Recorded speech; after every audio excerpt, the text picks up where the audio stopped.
யார் பெரியாரையும் அம்பேத்கரையும் உங்ககிட்ட இருந்து அகற்ற நினைக்கிறாங்களோ அவர்கள் ரொம்ப ஆபத்தானவர்கள் கருத்தை சொன்னவர்.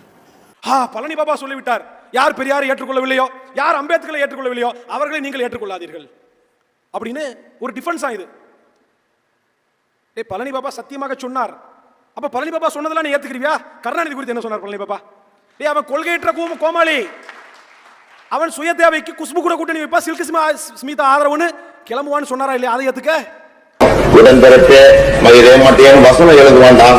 அவன் தன்னுடைய சுயநலத்துக்காக குஷ்பு கூட கூட்டணி வச்சு குஷ்புவின் ஆதரவு, சில்க் ஸ்மிதா ஆதரவு, எந்த பச்சை துறை நிலையற்ற கொள்கையற்ற எதையும் விற்க தயாரானவன் கருணாநிதி.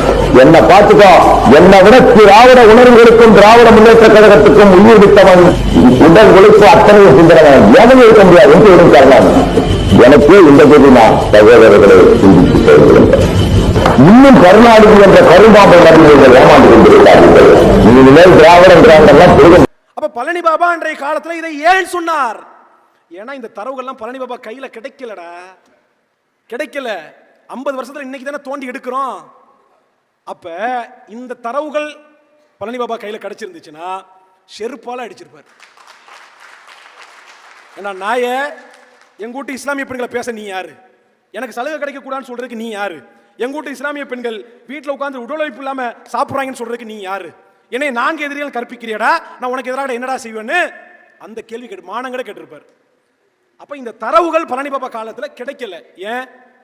மூடி வச்சுக்கிட்டேன்.